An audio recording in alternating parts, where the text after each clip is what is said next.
computer. Hello, everyone. Welcome to the workshop on interviewing and employment planning. We're so excited to have Ian Shirley, who is a solutions manager and for this from Uprising Agency Canada. He'll introduce himself a little bit more in his presentation, but Rest Centers, we are a charity in services homeless and at-risk homeless youth in the Peel region. We also service Black youth with life skills programming, and this is one of the programs we offer, which is employment planning and education planning. And we're so excited to be partnering with Uprising Agency Canada. They're out of Calgary, but with the way everything is now, everybody's everywhere that works with companies, and we're just excited. Uprising Canada is an agency that specifically places marginalized employees into companies and advises companies to how to employ and provides that employment. We're so excited to have them with us and partnering with us. After the presentation by Ian, we're going to ask you to ask questions. We are recording this session and uploading it to YouTube so you can view it after. So I'm going to now hand it over to Ian. Thank you. Great, thank you very much. I'm going to jump directly into the presentation then. We're here today to look at job application and interview preparation. It's a workshop. If you're viewing this, the recording, I encourage you to view the recording multiple times. There's going to be some great information here today. Again, my name is Ian Shirley. I'm a solution advisor currently for Ceridian Canada, but I work in partnership with Uprising. And I have a lot of information to deliver to you today. I feel that it's going to be of value to you. And if you have any questions, you can reach out to Uprising directly for a question or through Rest as well. And if there's anywhere I can help in the future, by all means, reach out. The agenda that we're covering today is going to be, it's here on screen, getting started. We're looking at the job application process, interview preparation. We'll look at how you conduct yourself within an interview. And then we'll focus on next steps for questions and things like that. Okay, so in terms of getting started and preparing, so whether you're looking for a job, whether it's in the summer, or it could be that you're looking for something more permanent, it's always good to just have those skills and training, education that will build that foundation for you. You need a good foundation in your jobs as well, simply because you're building your resume. And you're building your resume history as well. Employers are going to have access to the history. So you want to ensure that you have a great foundation going forward.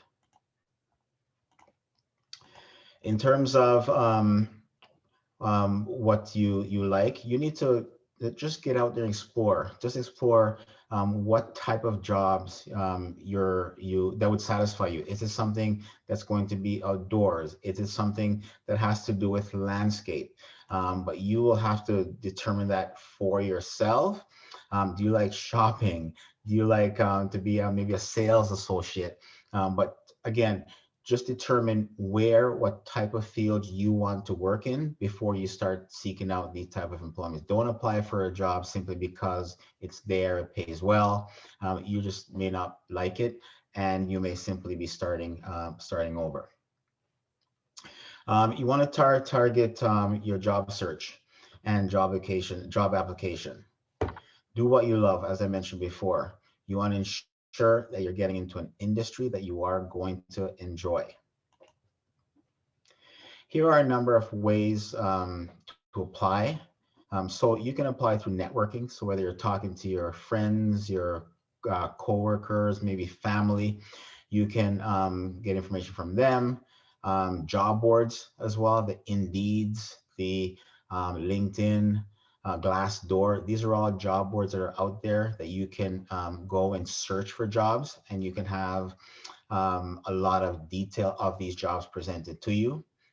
Company websites. So as you're driving around, as you're walking through the mall, for example, take down different company names, store names, and go to their websites. They most all will have a career site, and you can simply search under careers for the job that may fit your requirements. Referrals as well is a great way. I always say to people, it's not what you know, it's who knows you. And that means that if somebody knows you and knows of your character, knows you're a great employee, they may refer you as well to others. So referrals is a great way, especially if that person is employed with a company and they're looking for someone and they reach out to you. That's a great way of getting employed as well. And of course, job fairs. Whether you're on social media, IG, Facebook, there are always people posting job fairs that are coming up. Maybe you're a part of a WhatsApp group. You may see a message come through about a job fair being held. Some of the colleges will have job fairs as well. So job fairs are great simply because you now have the option of going from station to station because most companies will have or within job fair, they'll have different companies represented. So you can select and take information from these different areas in terms of and determine who you want to work for. But the great thing about job fairs is that these companies are looking. They're looking for employees. And then there's internships or co-ops. When I went to school, I picked a career in a college that had co-op built in. Simply because it's not easy getting jobs out there full time these days. It's great through co-op to get your foot in the door. It's great through an internship, whether paid or unpaid, to get your foot in the door. Okay, let's move on. So, oops. So right now, employers, they normally receive hundreds, maybe thousands of applicants. It could be each day, each week, depending on what roles and jobs you're looking for. So if you can imagine someone's desk, a recruiter's desk, and there's one day there's 10 resumes, then there's 20, there's 50. You want to ensure that your resumes stand out. But I really want you to focus on this area because how you structure your resume will determine, do you get put in the left pile that, thanks but no thanks? Do you get put into the right pile of, yes, they look great, we want more information, we may want to reach out to this person. What I'm going to do is I'm going to go into a database, and you can see this on screen here right now. This is what recruiters may see when they collect resumes. So there's no one actually having a pile of resumes on their desk anymore. If you apply for a posting electronically through the internet, recruiters are collecting these electronically as well. So I will show you exactly what a recruiter may see. They're going to go into a database similar to this. They have job requisitions. There's a number of different job postings that they have access to, such as the one that I'm going into right now. When you apply for a posting, your name will come into this database that we're looking at right now, maybe here. So your name will be listed. And what happens at this time, the database is actually going to grade your resume. So here, this column, you see this employee here is grade B and so forth. So it's going to grade your resume based on the items within your resume, what you entered. So what you list under experience and education, things like that. It's actually pulling out keywords. It looks at the job posting. How closely is your resume matched to your job posting? And then the recruiter is basically sorting based on your grade. So they may deal with the A's first. If they've exhausted the A's, they may get to the B's until they get to the C's.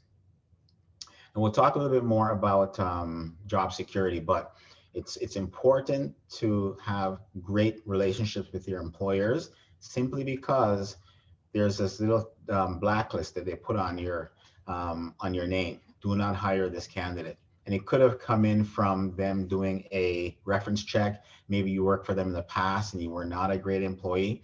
But once they see this, your name is at the bottom.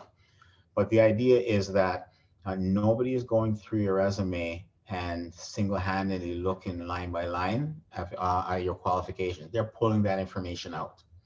Um, I'll go into a little bit more detail here. So let's look at this employee here. Um, so you want to make sure that within your resume itself that you identify these key words. So under responsibilities, under achievements, you want to make sure that you highlight exactly what they're looking for, what's in that job description. So it's a matter of going through the job description itself or the posting. So whatever the posting is, whether you see it on a website, on Indeed, for example, go through the posting, look at the list of responsibilities in your resume. You should have, and I've highlighted some of these as well. Maybe they're looking for fork lift or fork truck experience down here at the bottom, key skills and experiences. Maybe they're looking for someone that has a good team player, excellent communication style. All of these items that's in the posting itself, try to put as much of that into your resume because that's what the database, the artificial intelligence is going to look at to pull out information to make you a more qualified candidate. Okay, so let's go back to the presentation. And again, if you have questions, jot those down and get those out to the Uprising. They can assist you. So let's talk about interview preparation now. So first, you want to research the company. You want to ensure that the company that you're applying for, that you know about them. There's nothing more embarrassing than sitting down in front of a recruiter or you're on a call such as this, on a Zoom call, and they ask, so tell me about our company, what do we do? And you're gonna be like, I don't know, right? So you wanna make sure that you research the company, know exactly what they do. And that normally impresses the recruiter and in terms of how much you know about the company. Also, anticipate questions from the interviewer, right? You want to prepare a response in advance. There's a lot of information on Google. These days, interview questions are more behavioral. So they'll ask questions like, tell me about a time when you felt stressed or overworked, or tell me about a time where you felt that you were doing a great job, but someone else didn't recognize it. How'd you handle it? So you always want to state the job, tell how you handled it as well. And so always answers that are more proactive, all answers that are more positive. And that's a totally other presentation, how to answer these behavioral questions. But if you Google behavioral questions on the internet, you can see the type of questions and they'll give you answers as well to these behavioral type of questions from the interviews. Have mock interviews with your family or friends. It's always a great idea to practice before the presentation. I'm not sure if any of you ever watch American Idol, and some people, they go on, they try to sing, and everyone's looking at them like, didn't anybody tell you that you couldn't sing? Very similar to this. You always want to practice in front of your family and friends. Get them to ask you questions. I do a workshop where I have doctors and lawyers that are going for these panel interviews, and I drill them for 2 hours, 3 hours with behavioral questions. So we practice before they go into the actual interview. So always practice. And prepare a few questions as well for the interviewer. They want to know that you're interested in the position. So by preparing questions, it'll give them a time to sit back and to not only look at the fact that you're asking questions, but that you can speak eloquently when you ask questions as well. Always a good idea. Let's move on. Okay. So how should you dress? It's very important to dress appropriately for job interviews. And most companies will have a dress code. Most companies these days are business casual. It doesn't matter if you're doing an interview via Zoom or Skype or or WebEx, always dress appropriately. Even if you're it's on a Zoom call, you may have to dress from the waist up, but just always be presentable when you dress. Groom your hair. Guys wear a collared shirt. So you always have to ensure that you dress appropriately for these. So here are a few images, and I'd like you to guess who is business casual in the 4 pictures that we're seeing here.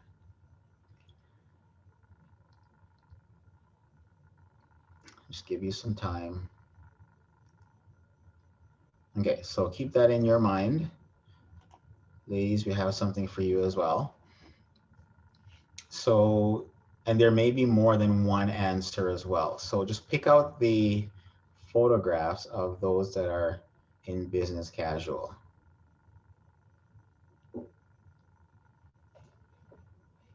Okay, excellent. So let's move on. Okay, so here are the answers. So the 2 gentlemen in the middle, they're business casual. The gentleman on the right, he has a professional look. He's in a suit. And then the person on the left, he's wearing jeans. So you have to gauge your audience, gauge who you're going to the interview, to be interviewed with. Gauge the company. You may want to know how they dress. If you're going for a interview on Wall Street, yes, you may want to wear a suit. If you're going to a construction company, maybe you want to wear jeans. But the idea is that you want to be presentable. If you're wearing jeans, I don't see anything wrong with jeans as long as they are one color, so they're not acid wash or anything like that, and or as long as they're not ripped. Okay, so you want to ensure that if you're wearing jeans, they're presentable. If you're wearing a suit, I wouldn't wear a tie unless it's you're applying for a CEO, CFO, executive position.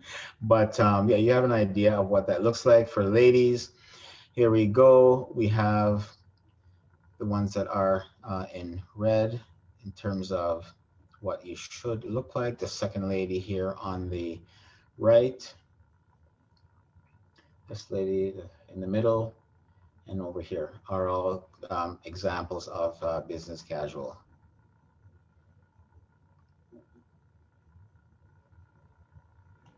Okay, so let's continue. So interview conduct, you want to greet your interviewer. So whether it's in person, you want a very firm handshake. And then if it's virtual, again, you want to greet the interviewer. If it's virtual and you're doing a virtual interview, setup is also important. Make sure that you're in the frame, similar to how I am. If you're looking at my my image here, you want to ensure that you position your camera so that you can look directly into the camera. If it's virtual, you want to be able to speak to the camera as well. Maintain good posture. You want to sit up, no slouching throughout. We all tend to slouch as we go through in the interview process, but just be mindful of your posture as you're going through. Maintain eye contact, as I mentioned before, or look into the camera. Eye contact is very important, especially when you're speaking to the individual. There's nothing wrong with looking away to gather your thoughts. There's nothing wrong with looking down as well. But as long as you're speaking to someone, just try to look into the camera. Avoid distractions and focus on the discussion. So again, if it's a Zoom call, you may have background noise. You may have people walking in the background. I'm trying to find a place that is very neutral, quiet. Your background is very important as well. It cannot be as busy. I think mine is a little bit busy, but you want to make sure it's neat and tidy because that is a reflection of who you are to the recruiter. Listen attentively to all questions as well. So very important when it comes to behavioral questions that you listen attentively. because they may ask you questions about, tell me about a time when, and you don't want to tell them about a time when you were not. So you want to make sure you listen to all words very carefully before you deliver your answer. And there's no rush. There is no rush to deliver your answers. Gather your thoughts, and then deliver your answers as well. And sometimes try to repeat the question to them when you're delivering your answer. Okay, so congratulations, you got the job. What should you do to keep it? Let's move in a little bit further and talk about keeping your job. Okay, so when you have that job, whether it's summer employment or full time, you want to be punctual because attendance matters. Attendance matters greatly as well. What I want to do is just take you back into my database here. And these are actually fictitious employees. So in my database, and I'll click up here to have visibility into employees that may reside in my database. This is a test database reflecting a company. We'll call it Uprising for now. But let's go into an employee. So the employer will have all your information in a database, as I mentioned before. It can be benefits, payroll related. All this information is here. What they will also have is your attendance. And I'll give you an idea of what that may look like.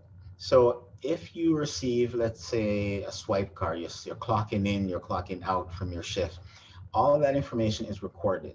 It's going to report when you are late, when you leave early. So they know if you take a short lunch, a long lunch, it's all here.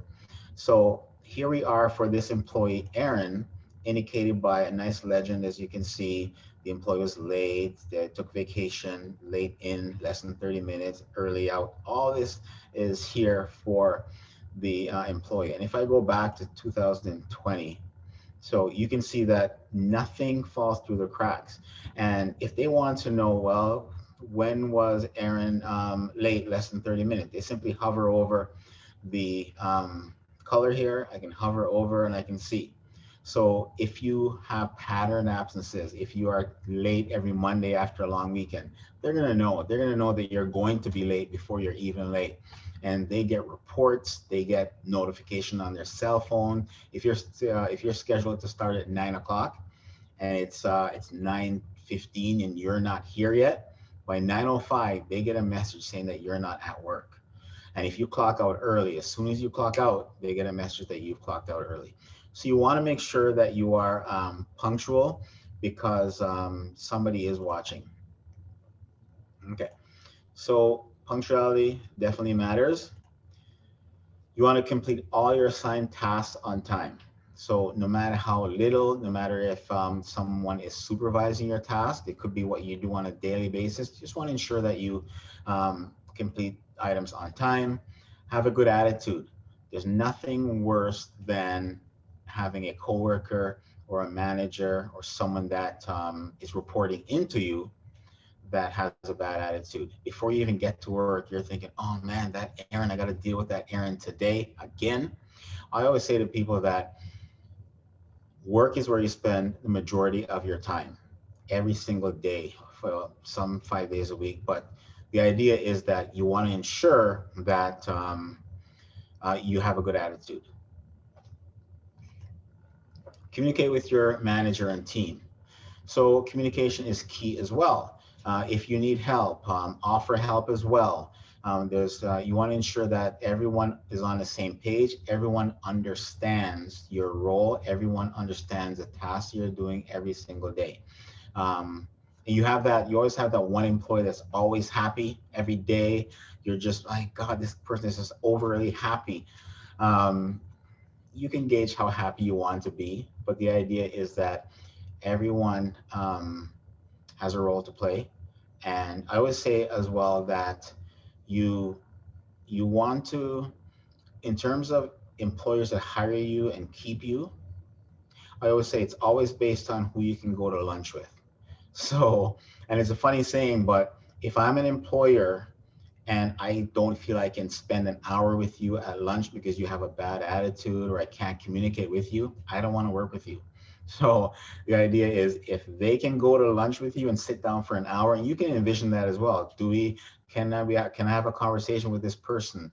Sometimes it's small talk. How is the weather? The weather outside is great. You know, what did you do last night? What did you do on the weekend? Small talk, but it goes a long way in the employment environment. And of course, make contributions to your department. Volunteer within your department. Be the first when they need someone for extra assignments or duties within each day. That's a great way to get noticed as well. Managers also have their managers that they have to report to. They have meetings as well. They may have daily, weekly status update calls. They're tagging employees who help them complete these different tasks as well. These tasks are coming from up above, so upper management, they want to know who is helping the manager complete these different tasks. You always want to contribute to your department. And I believe that's it. If you have any questions and you're on the call now, by all means, I'd be happy to entertain them. Just take yourself off mute and ask away. Or if you have any questions and you're watching the recording, by all means, reach out to Uprising or REST and get your questions answered. Well, we have two youth on the call. First of all, Ian, that was amazing. Like, I'm an adult and I wish I had this presentation. So thank you so much. I learned so much. I know we have two youth on the Zoom. Do you have any questions for Ian? You can just unmute and ask.